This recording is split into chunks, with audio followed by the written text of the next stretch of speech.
네, 안녕하십니까. 오늘도 박태현 의원님을 모셨는데요. 오늘은 어떤 문제를 가지고 얘기할 거냐면, 학교의 선생님들이 아이들에게 행해지는 언어폭력이 많죠.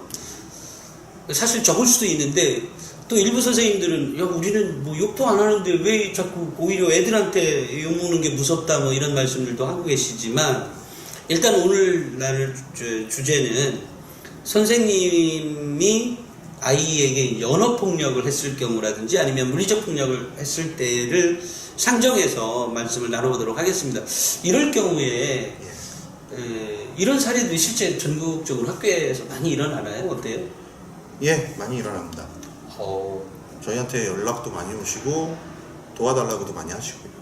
근데 제가 알고 있는 선생님들은요, 매번은 아니지만 가끔 이렇게 엉뚱한 학생들 때문에 오히려 당한 케이스, 사례를.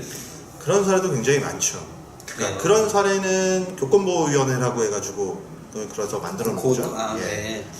자, 그러면 오늘은 선생님이 아이에게 뭐라고 하죠? 좀 언어적 폭력을 했을 때 그게 뭐 순간 나왔던 실수라면 아이도 살짝 이게 용서를 해도 될까 이 정도 생각할 수도 있는데 그렇게 해서도 안 되겠지만, 근데 이것이 반복적으로 이루어진 케이스 있죠. 예. 근데 이게 한 2번 들었어. 그거 참아야 되나요? 어떻게 해야 되죠? 그러니까 상호 신뢰에 관련된 영역인데요. 그러니까 욕이라는 그 단어 자체에 대한 부분이 문제가 아니라 네. 그 욕을 서로 주고받는 그 두 사람 간의 관계에 좀 문제가 좀 있습니다. 그러니까 그 욕을 기준으로, 단어를 기준으로 명확하게 다 걷어내자라고 하시면, 사실은 부모님도 화나면 아이한테 간혹 쌍소리가 나오죠. 그러니까 선생님도 그거는 나오는 거는 그럼 정상이냐? 그러니까 기준을 명확하게 해야 된다는 거죠. 상호 합의에 대한 영역이죠. 같이 안 쓸 거면 다 같이 안 쓰는 거고, 같이 쓸 거면 다 같이 쓰는 건데, 그럼 다 같이 쓰면 이제 욕이 아니겠죠, 그때는? 근데 이게 문제가 그건 거예요.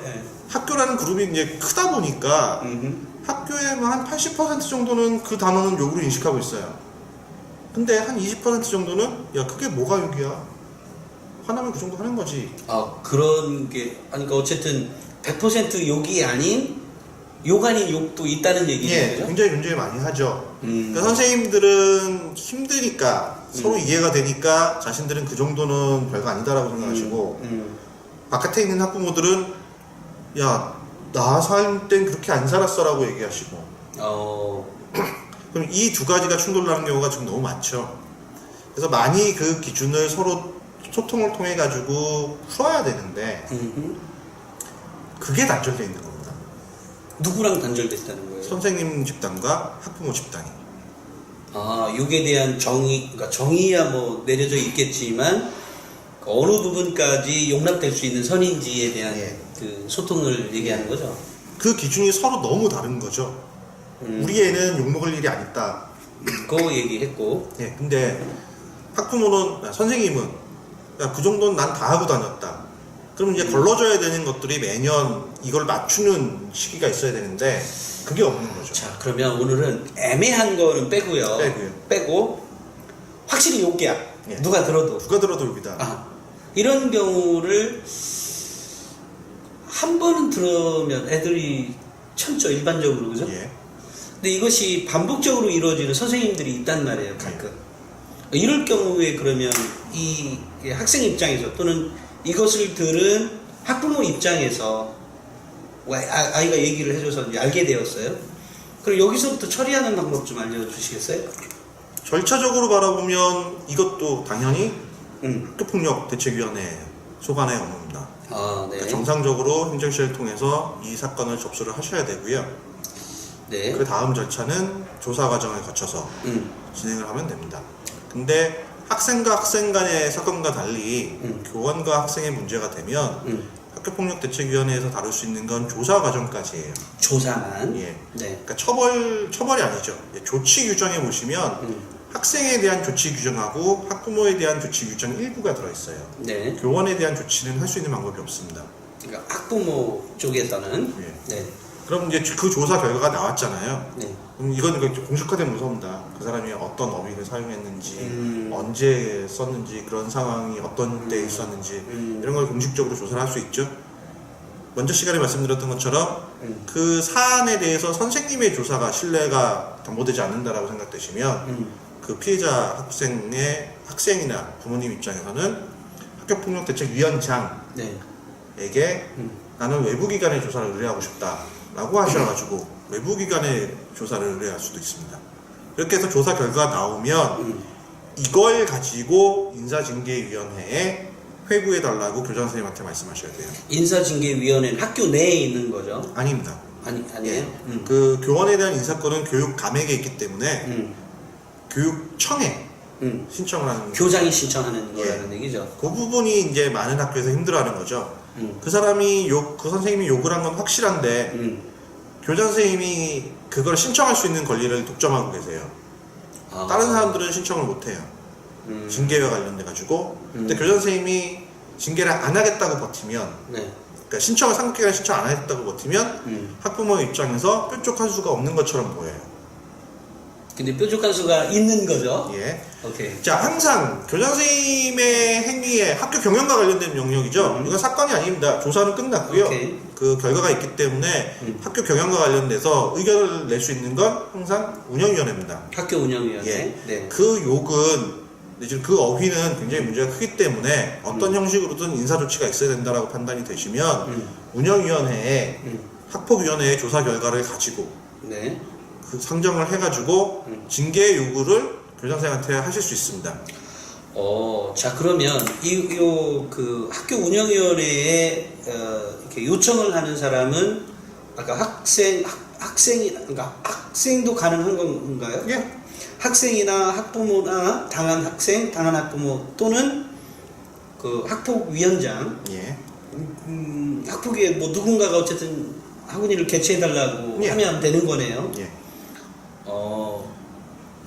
이렇게 되고 난 다음에는 그 학교 운영위원회가 그래 이제 또 교장들은 그럴 거 아니에요. 이런 문제는 그다지 뭐 심각한 문제가 아닙니다라고 얘기할 수도 있고 어쨌든 의견이 있지만 학원위의 의사결정이 그래도 이거 인사징계위원회에 해부 좀 해달라라고 심의 의결할 수 있다는 얘기예요. 예. 의결했음에도 불구하고 교장선생님이 증거위원회에 그 상정을 안 할 수도 있죠. 경기도 교육청으로. 예. 그러면 운영위원회 의결이 있었기 때문에 나는 운영위원회 의결이 징계 절차를 밟아달라라는 요구에 대해서 거부권을 행사한다. 네. 라는 문서를 경기도 교육청에 보내든가. 어쨌든 그 내용은 전달이 되는 거죠. 아니면 징계위원회에 요청을 하든가. 어떤 형식으로든 경기도 교육청에는 전달이 됩니다. 이렇게 절차를 밟으면 직접 요청하시면 좀 일이 쉽고요. 그러면 아마 운영위의 의결까지 필요 없을 거고 거부권을 행사를 해가지고 거부한 내용이 교육감 앞으로 떨어지면 교육감이 직권 정정 명령을 내릴 수가 있습니다. 사실은 많은 부분에서 그 선생님이 빠른 시간 내에 인정하고 내가 잘못했다 미안하다 이런 정도라면 사실 거기까지는 안 가겠죠, 그죠? 네. 근데 그것을 벗어난, 그러니까 어떻게 보면 일반인들 기준으로 보면 상식인데 그 선생님한테는 그 욕이 상식인 경우에 이제 그러니까 이런 방식으로 처리가 될 수 있다는 얘기니까요. 우리 학부모들께서는 아이가 어떤 상시적으로 당했다든지 이렇게 나오니까 이것만 가지고 좀 그러니까 여기에 한 가지만 더 붙여서 말씀해 주시겠어요? 그러니까 애들과 애들끼리의 폭력적인 문제도 있죠. 예. 이것도 이 절차는 같은 건가요?